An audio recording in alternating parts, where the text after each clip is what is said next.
ce que veut montrer un petit peu Ben Gvir. Il veut montrer qu'il faut qu'on fasse quelque chose. Et d'ailleurs, Benjamin Netanyahou le sait. Il le sait lorsqu'il a fait une coalition avec la droite telle que Ben Gvir ou telle que Smotrich. Il sait que le gouvernement va pencher plus du côté droite que du côté centre. Nous avons le plaisir d'être en ligne avec Raïm Berkovitch. Raïm, bonjour, Boker Tov. Boker Tov Daniel, Boker Tov aux auditeurs. Alors, je vous présente comme militant très actif parmi les dirigeants du mouvement Israel is Forever, de notre ami Nili Kupfer Naouri. Et nous voulions avec vous essayer de mieux comprendre un peu la tension et quelle est votre appréciation de cette tension entre Binyamin Netanyahou et Itamar Ben Gvir. Est-ce que vous comprenez que Binyamin Netanyahou puisse être un peu gêné d'inviter à chaque fois Itamar Ben Gvir à des consultations sécuritaires, surtout lorsqu'il a l'impression qu'après il y a des fuites qu'il ne peut plus contrôler? Non, pas du tout. Je pense que c'est un jeu. Vous êtes un ancien, vous connaissez bien tout le système politique en Israël. Aujourd'hui, on est exactement dans une situation politique. On a deux personnages qui parlent à leurs auditeurs, qui parlent à leurs électeurs, et notamment Itamar Ben Gvir. Si vous remarquez bien, lorsqu'il a parlé, il n'a pas dit je vais démissionner. Il a dit Monsieur Benjamin Netanyahou peut me renvoyer s'il le veut, peut renvoyer mon parti. C'est très très différent. Aujourd'hui, on a un ministre qui essaye de montrer une situation qui est difficile. Parce qu'il faut comprendre une chose, c'est que ça fait des dizaines d'années que ça dure. La situation dans le Sud, elle est catastrophique. Et il faut trouver une solution à cela. Et la situation sécuritaire doit être on doit trouver une situation sécuritaire. Maintenant, c'est vrai qu'Israël a riposté, c'est vrai que le gouvernement a riposté. Pour certaines personnes, comme M. Ben Gvir, comme d'autres personnes du Likoud, ou encore comme le ministre Smotrich, la réplique n'a pas été assez forte. D'ailleurs, il faut pas juste regarder la réplique, il faut regarder un petit peu la situation. Quand est-ce que les gens du Sud vont pouvoir dormir comme il faut? Quand est-ce qu'ils ne vont pas être dérangés en plein milieu de la nuit pour retourner dans les abris anti-obus? Quand est-ce qu'ils vont pouvoir aller tout simplement le matin, une mère de famille va pouvoir amener ses enfants à l'école sans avoir de problème? Vous comprenez? Et c'est ce que veut montrer un petit peu Ben Gvir. Il veut montrer qu'il faut qu'on fasse quelque chose. Et d'ailleurs, Benjamin Netanyahou le sait. Il le sait lorsqu'il a fait une coalition avec la droite telle que Ben Gvir ou telle que Smotrich. Il sait que le gouvernement va pencher plus du côté droite que du côté centre. Mais de toutes les manières, Itamar Ben Gvir est lui aussi dans une situation, on va dire, dans laquelle il est obligé de jouer un rôle ferme, de développer une politique musclée, parce que finalement on voit que il n'obtient pas véritablement de résultats. Il est ministre de la Sécurité nationale, on le sait. On va parler avec notre ami Jacques Bendelak tout à l'heure de la multiplication des crimes dans le secteur arabe israélien. Il n'arrive pas à contrôler cela. Pourquoi finalement ne se focalise-t-il pas dans son domaine qui est la sécurité intérieure des citoyens de l'État d'Israël, essayer de donner des résultats tangibles? On a l'impression que finalement Itamar Ben Gvir, et ça se reflète dans les sondages, déçoit profondément une partie de son électorat. Finalement, est-ce que...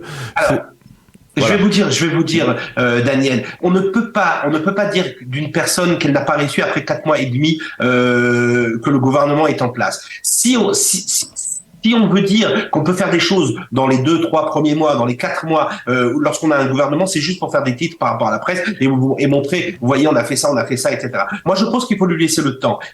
La sécurité ne peut pas on ne peut pas apporter de la sécurité en 4 mois. Il y a des choses à faire, il y a tout un système à changer. On est devant une problématique dans la sécurité intérieure du pays, que ce soit même dans les grandes villes, même à Jérusalem, par exemple, sans parler dans le sud et sans parler de tout la problématique dans le monde arabe. Il faut comprendre une chose aujourd'hui, c'est qu'on ne peut pas faire les choses à la va-vite. Et ça, Monsieur Ben Gvir le fait. Alors aujourd'hui, vous avez des titres pour vous montrer, j'oblige le gouvernement à faire ainsi, sinon il a qu'à me renvoyer, etc. et tout. Ce sont juste des paroles politiques. Pour l'instant, je pense que le ministre Ben Gvir travaille très dur, et je pense qu'on va arriver à des résultats. Malheureusement, les résultats ne peuvent pas être en quelques mois, mais je pense pense réellement que nous allons avoir des résultats satisfaisants et on va changer la sécurité du pays. Est-ce que finalement on a l'impression que Itamar Ben-Gvir n'a pas assimilé cette fameuse formule de Sharon selon laquelle ce que l'on voit lorsqu'on est dans l'opposition, eh bien on ne le voit pas lorsqu'on est au sein de la coalition, au sein du gouvernement, que les enjeux sont beaucoup plus complexes quand on est ministre et qu'on a des responsabilités. On n'a pas l'impression que Itamar Ben-Gvir en est conscient. Non, pas du tout. Je pense que Itamar Ben-Gvir était très conscient. Je pense qu'il savait très bien ce qui se passe de l'autre côté du rideau. Je pense tout simplement qu'il faut du temps. Il faut lui laisser le temps de pouvoir agir. Il a pris un challenge qui était très très difficile. C'est un challenge où il risque sa place parce que sinon on ne le verra plus sur l'échelle politique.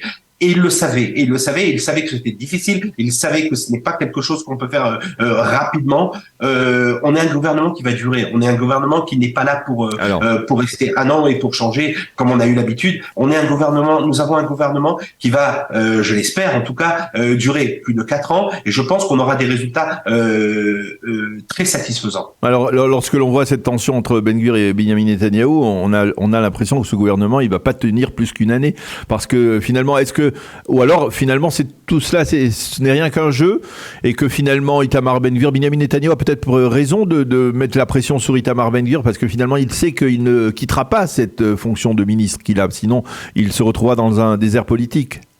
Non, c'est même pas une question de rester dans un désert politique, c'est une question qu'il ne quittera pas le gouvernement parce qu'on ne peut pas donner raison à nos ennemis. Dès qu'il y a un problème, eh bien on quitte le gouvernement. Il faut comprendre une chose, que malgré tout, malgré le fait qu'aujourd'hui on n'ait pas encore la sécurité, je dis bien pas encore, telle qu'on le voudrait pour les gens du Sud ou dans tout le pays, etc., la sécurité intérieure, malgré tout, on est dans un gouvernement qui est bien mieux que ce qu'on pourrait avoir demain, que ce que nous avons eu juste avant. Nous sommes dans un gouvernement qui travaille. Nous sommes dans un gouvernement qui a compris les challenges qu'il a devant lui. Et je pense réellement que M. Ben-Gvir ne va pas démissionner, M. Benjamin Netanyahou ne va pas renvoyer son parti. On est aujourd'hui sur une façon de pouvoir montrer l'un à l'autre de quelle façon on peut travailler. Maintenant, il est très probable que dans les prochaines heures ou dans les prochains jours, eh bien, M. Benjamin Netanyahou va donner quelque chose. C'est comme ça que ça se passe en politique, de la même façon qu'il avait donné la possibilité de créer cette garde nationale.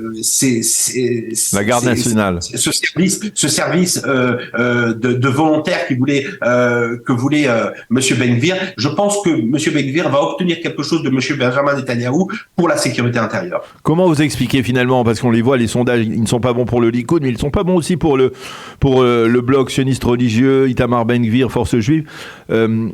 Comment vous expliquez cette baisse ? De toute façon, chaque gouvernement qui rentre en fonction, les sondages après 3-4 mois ne sont pas bons. Il faut pas regarder que les sondages, parce que si on regardait les sondages, on serait encore avec Shimon Peres comme Premier ministre. Non, donc les sondages ne nous disent rien. Ce qu'il faut regarder, c'est les bulletins. Lorsque nous sommes arrivés, le gouvernement est rentré, il est rentré avec 64 voix. Il faut regarder. Donc on avait vraiment une coalition de droite qui voulait le gouvernement. Les gens ont voté à droite. Les gens ont voté 64 députés sont à la Knesset. Donc, on va pas juger sur 4 mois. On va laisser le temps au gouvernement de travailler. Et je pense qu'on aura des résultats très satisfaisants très rapidement. Pour l'instant, il faut bien avouer, on a des problèmes sur le plan sécuritaire avec le Hamas, le djihad islamique, qui semble être dopé, on va dire peut-être par l'Iran. On a des problèmes du côté de la réforme judiciaire. Finalement, elle est gelée, cette réforme judiciaire. On ne voit pas comment, aujourd'hui, elle va pouvoir reprendre et aller de l'avant sans susciter une véritable, on va dire, des combats de rue dans la société israélienne. Finalement, ce gouvernement à droite toute, alors qu'il ne mène pas une politique tout à fait à droite toute, eh bien, il est tout de même extrêmement fragilisé. Il est fragilisé, mais il tient, il est encore là. Bien sûr qu'il y a ce gouvernement avait des actions à faire telles que la réforme, qui sont des grandes choses. Ce ne sont pas des choses qui peuvent se faire très rapidement. Le gouvernement a voulu faire la réforme très rapidement. Il a vu qu'il avait besoin de prendre plus de temps. Donc la réforme est gelée, mais elle n'a pas disparu. Elle est encore là, et on espère vraiment qu'elle va pouvoir avoir lieu et que nous allons pouvoir voter pour cette réforme. Maintenant, le gouvernement est fragilisé. Bien sûr, chaque gouvernement est fragilisé.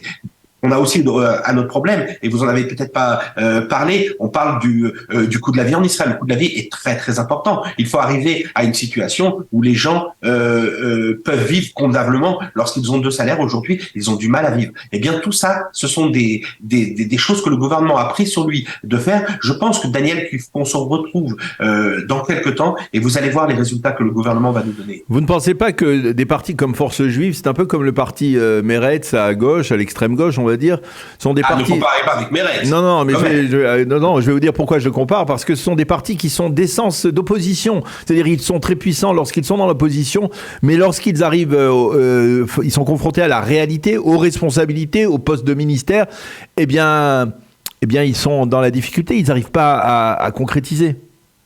Non, pas du tout. Maintenant, il faut comprendre une chose. Ce ne sont pas, même lorsque nous avons des partis qui sont plus à l'extrême que, par exemple, que le Likoud, eh bien, il faut comprendre qu'il faut qu'ils fassent avec la coalition qu'ils ont. Et donc, lorsqu'on rentre en politique, on ne peut pas faire exactement ce que l'on veut. On est obligé de faire avec sa coalition. Aujourd'hui, on a une coalition qui est à droite toute. Eh bien, donc, ils ont plus la possibilité de faire. Je pense encore une fois que ces partis vont amener un nouveau vent au gouvernement. Le fait que nous ayons un gouvernement de droite, ça va permettre de faire des choses qu'on n'a pas pu faire juste avant. Attention, on peut pas faire les choses à la va-vite, mais la situation va changer. Et je pense que nous allons avoir très prochainement, par exemple, à Harel Ahmar qui va être délogé. Nous allons avoir des choses grandioses que ce gouvernement va pouvoir faire.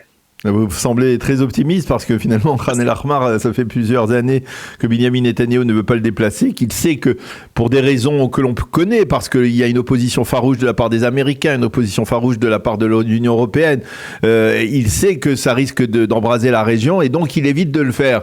Donc... Il sait aussi que il n'a pas un gouvernement avec les Américains ou avec et surtout pas avec l'Union européenne. Son gouvernement est fait avec les partis de droite. Donc il le sait aussi. Il le sait aussi que ces partis sont rentrés dans le gouvernement, notamment pour démanteler cet endroit.